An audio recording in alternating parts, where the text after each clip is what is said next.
Bajo el cielo pálido del invierno o en el polvo abrasador del verano, se alza la misma ciudad, un amasijo de colinas, templos y casas apretadas, donde el destino de innumerables pueblos se decide en el murmullo de una sala oscura. En el corazón de este laberinto, donde ruedan los carros y resuenan las voces, una fuerza silenciosa gobierna: el Senado romano. Allí, en la penumbra de las columnas, toman sitio cerca de 600 hombres. No son príncipes coronados, sino vencedores de guerras, antiguos cónsules, pretores blanqueados por el polvo de las provincias, ediles curtidos en la multitud, cuestores que han manejado el oro de la república. Sila, el dictador sangriento, había incrementado su número unos años antes, hacia el 81 antes de nuestra era, como se alimenta una hoguera para que arda más fuerte y más tiempo. Se sientan, envueltos en púrpura, y sin embargo, su poder, aparentando ser consultivo, en verdad abarca todo: leyes, guerras, finanzas, destinos. El pueblo cree elegir, pero el árbol tiene raíces más profundas de lo que muestran sus hojas. Para alcanzar este senado es necesario subir una escalera trazada de antemano: la cuestura, la edilidad, la pretura, el consulado. Este camino, el cursus honorum, Sila lo ha cerrado con candado. Edades mínimas, plazos entre cargos, prohibiciones contra cualquier ascenso demasiado rápido. Cada peldaño sangra oro y promesas. Cada paso exige aliados, clientes, hombres de confianza. Pues la república no se sostiene solo por leyes escritas, se sostiene por miradas intercambiadas en los corredores, por manos que se tienden al alba. En los callejones de Roma, los ciudadanos pobres se alinean tras un patrón poderoso, como soldados tras un estandarte. Lo saludan, lo acompañan, le deben sus juicios ganados, su pan, a veces su vida.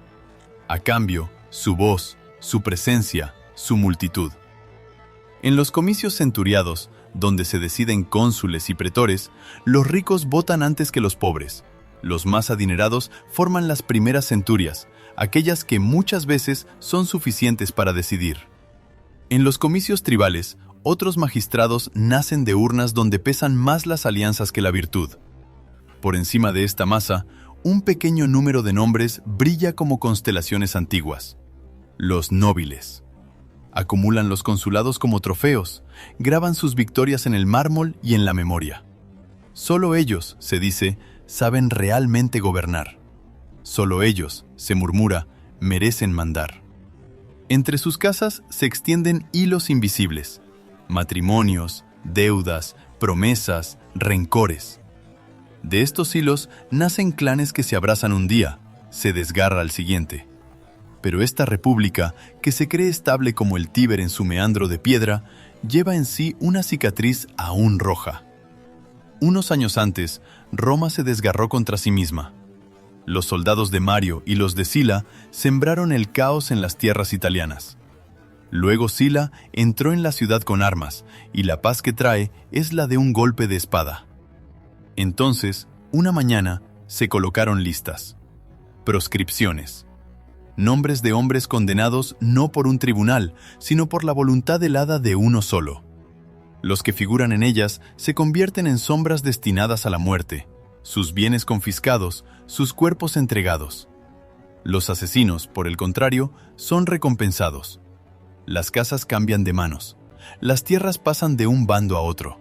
Se forjan fortunas en la sangre. La ciudad aprende a bajar la voz. Los hijos miran a sus padres con miedo. Ya no se sabe quién denunciará, quién golpeará. Sila, saciado de poder, un día entrega sus plenos poderes y se va a morir lejos del tumulto, pero su sombra permanece. Sus reformas mantienen encadenada la ciudad. El Senado es reforzado, hinchado, sacralizado.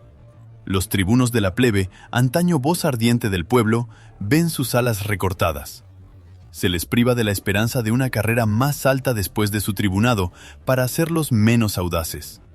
Las magistraturas están estrechamente reguladas. El juego parece cerrado. Y sin embargo, bajo la superficie dócil, el fuego arde. Los partidarios del orden silano, que más tarde se llaman optimates, se aferran a sus privilegios, defienden la supremacía del Senado, se levantan como una muralla de mármol contra cualquier ola popular. Frente a ellos, otros hombres, que los modernos llaman populares, buscan despertar al pueblo, prometer leyes, distribuciones, reformas. Niegan ser facciosos, se dicen los verdaderos defensores de la libertad. Entre estos dos polos, la República se resquebraja, lentamente. Miles de soldados que siguieron a Sila en los campos de batalla han vuelto a Italia. Se les prometieron tierras, algunos las han recibido, al precio de confiscaciones que han expulsado a antiguos propietarios. Muchos, sin embargo, permanecen insatisfechos. Las parcelas dadas son escasas, los suelos ingratos, los títulos disputados. En los pueblos de Etruria, Umbría, Piceno, onios desgastados por la guerra, miran sus manos callosas y no ven la recompensa esperada. Se instala el resentimiento. Estos veteranos, entrenados en la sangre, ya no temen a la muerte. No han olvidado el sonido de las trompetas ni la sensación del hierro. Esperan, escuchan. En el campo, las grandes propiedades se extienden como mares verde oscuro. Los latifundios devoran las pequeñas granjas. Las familias senatoriales y ecuestres acumulan tierras, las explotan con ejércitos de esclavos. Los campesinos libres resbalan lentamente hacia la ruina. Algunos venden sus parcelas, otros se hunden en la deuda. Se dirigen a la ciudad, esperando encontrar allí trabajo, un patrón, un trozo de pan.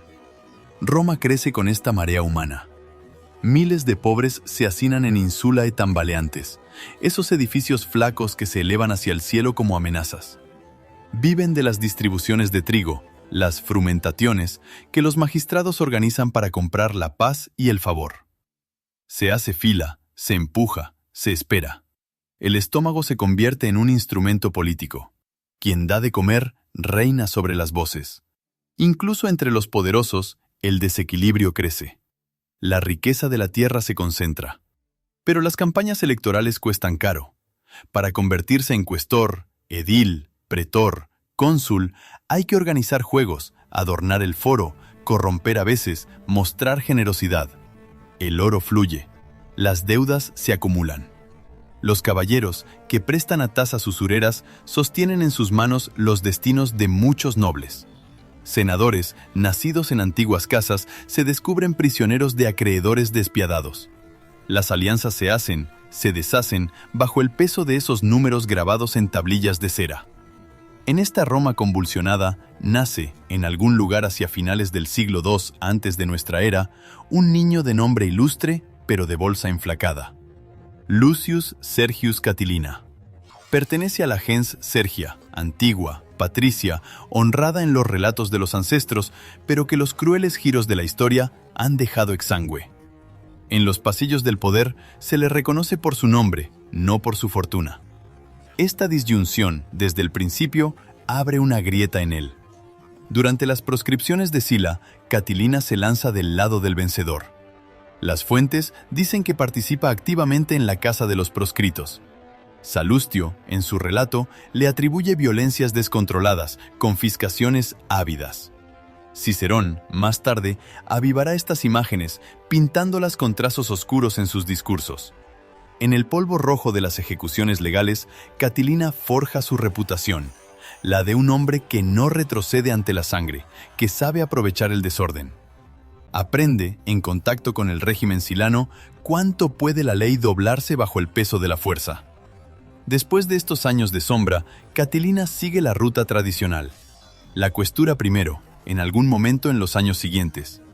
Maneja las cuentas, aprende el arte frío de las finanzas públicas. Luego viene la pretura, atestiguada por Salustio. En ese momento ya forma parte de los magistrados superiores, aquellos cuya voz pesa en las asambleas. Su carrera parece volar hacia el consulado. La República lo reconoce, lo eleva en sus escalones. Se le confía luego una provincia, África. Allí, más allá del mar, gobierna, probablemente como propretor. Descubre otra cara del poder romano, el que recauda impuestos, imparte justicia, comanda guarniciones, trata con las élites locales. Pero en las provincias, la tentación está omnipresente. Entre lo que se recauda para Roma y lo que se puede guardar para uno mismo, la línea es tenue, borrosa, a menudo cruzada. A su regreso, se levantan voces. Se le acusa de concusión, de extorsión. Se habla de repetundas, de sumas arrancadas, conservadas. Este juicio rompe por primera vez su impulso. Estamos en vísperas del consulado del 65. Quiere presentarse, rivalizar con los más grandes. Pero la ley se lo impide mientras no se proclame su inocencia. Se ve obligado a esperar, clavado al banco de los acusados, mientras otros ascienden al escalón supremo. Finalmente es absuelto. Pero la humillación queda.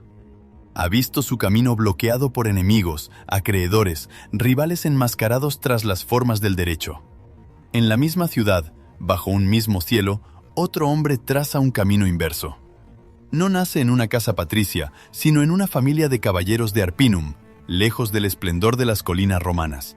Marco Tulio Cicerón. No lleva un nombre que abra todas las puertas. Él mismo se abre el paso con su voz, con la fuerza de sus palabras. Sube a Roma como se asalta. Su cuestura en Sicilia, en el 75, lo pone en contacto con las quejas de los provincianos, aplastados por ciertos gobernadores. Escucha, acumula, comprende el rencor tranquilo de aquellos que son explotados en nombre de la República. Más tarde, Edil Curul, en 69, encanta a la multitud con juegos moderados, gastos razonables, gestos que muestran su proximidad con los órdenes superiores sin olvidar el orden ecuestre del que proviene. En 66 se convierte en pretor. Su voz truena en los tribunales. Es en el juicio contra Verres, en 70, cuando se revela plenamente. Allí, en la lucha contra un antiguo gobernador de Sicilia, acusado de saqueos sin fin, Cicerón se convierte en el gladio de la ley. Defiende a los sicilianos, a los humildes, contra la arrogancia de un romano de alto rango. Su alegato resuena como un trueno. Verres renuncia a defenderse. La ciudad lo nota. El Senado lo escucha. Los caballeros lo ven como un aliado. Cicerón se erige como defensor de la Concordia Ordinum, esa frágil armonía entre senadores y caballeros que sueña con cimentar. Se presenta como guardián del orden, pero de un orden ampliado, donde su propio mérito encuentra un lugar. Así, cuando las ambiciones consulares se despiertan en Catilina, se encuentran, en el mismo camino, con la figura creciente de Cicerón. Catilina desea el consulado para 65. Su juicio africano lo retiene. Es un contratiempo, pero en su mente es otro crimen cometido por el destino. Regresa entonces para intentar su suerte para el año 63. Las elecciones se llevarán a cabo en 64. Se presenta frente a un adversario inesperado, un homo novus, un hombre nuevo, sin ancestros consulares, pero impulsado por su renombre oratorio. A su lado se encuentra otro candidato, Gayo Antonio Híbrida, figura turbia, endeudada, comprometida. La campaña electoral que se abre es una batalla invisible. En Roma, los días se suceden, semejantes en apariencia, pero cada saludo, cada apretón de manos, cada promesa compromete a la ciudad en una pendiente más empinada. Catilina habla a los endeudados, a los frustrados. A su alrededor se reúnen aristócratas carcomidos por los acreedores, jóvenes consumidos por el deseo de gloria, pero sin fortuna, hombres que han perdido mucho en el orden sillano o que no han ganado lo suficiente. Escucha sus quejas, las amplifica, deja correr palabras peligrosas, alivio de las deudas, derrocamiento de ciertos privilegios, redistribución. Nada está escrito, todo es sugerido. Cicerón, por su parte, reúne a aquellos que tiemblan ante la idea de estas promesas. Habla al Senado, a los caballeros, a los modestos burgueses que temen la confusión. Se presenta como el escudo de la República. Su lengua es su arma. En las casas, en los foros, difunde la imagen de un Catilina peligroso, dispuesto a todo. Mantiene la sospecha de una violencia latente tras las sonrisas del patricio empobrecido. Las elecciones de 64 se llevan a cabo bajo un cielo cargado. En el campo de Marte, las centurias se suceden, votan, se hablan. Circulan rumores de corrupción. Se susurra que algunas bolsas han cambiado de manos, que promesas se han vendido al mejor postor. Nadie es puro, todos se ensucian. Cuando cae el veredicto, tiene el filo de una espada. Cicerón y Gayo Antonio Híbrida son elegidos cónsules para el año 63. Catilina, una vez más, es rechazado. Ya no es solo una derrota política, es una humillación pública. Un antiguo patricio es vencido por un hombre nuevo venido de Arpino. Las calles murmuran comentarios. Las miradas se desvían de Catilina o se fijan en él con una curiosidad mezclada con temor. Salustio y Cicerón hablan de corrupción electoral, de maniobras oscuras, de intentos desesperados. La atmósfera se espesa. Alrededor de Catilina, algunos se regocijan por este fracaso. Ven en él el preludio de un gesto más radical. Endeudados, aventureros, desesperados se apiñan a su alrededor como polillas alrededor de una llama. Sus partidarios ven en él a aquel que romperá las cadenas del crédito, que borrará de un plumazo las obligaciones escritas en la cera. Sus enemigos ya lo imaginan con la espada en mano, al frente de una multitud armada. Cicerón, que asumirá el cargo el 1 de enero del 63, percibe estos movimientos. No es un soldado, pero siente, como se siente un viento frío entrar por las fisuras de una puerta, que algo se prepara. En sus discursos comienza a ennegrecer el retrato de Catilina. Habla de costumbres disolutas, de violencias pasadas, de compañías vergonzosas, de delincuentes, de deudores insolventes. Construye la figura del enemigo interno. Las fuentes futuras se preguntarán qué parte de verdad y qué parte de exageración se esconden en estas acusaciones. Pero en Roma, la imagen cuaja, se fija, se difunde. Sin embargo, Catilina no se rinde. Al inicio del consulado de Cicerón, mientras los nuevos cónsules visten la toga pretexta, ya prepara una nueva candidatura para el año 62. Las elecciones se llevarán a cabo en 63. Es su última oportunidad de alcanzar esta cima antes de que el tiempo, el rumor, la desconfianza lo condenen a los márgenes. Roma, este 1 de enero, aún ignora que, detrás de estos juegos de ambición, se acerca un drama más vasto. La ciudad discute de las deudas, de las leyes agrarias, de la miseria del campo, de las tensiones en Etruria. Veteranos sin tierra, campesinos arruinados, ciudadanos hambrientos murmuran su cólera. En una casa de mármol, un hombre decepcionado rumia su fracaso. En otra, un orador triunfante medita sobre la manera de proteger la república.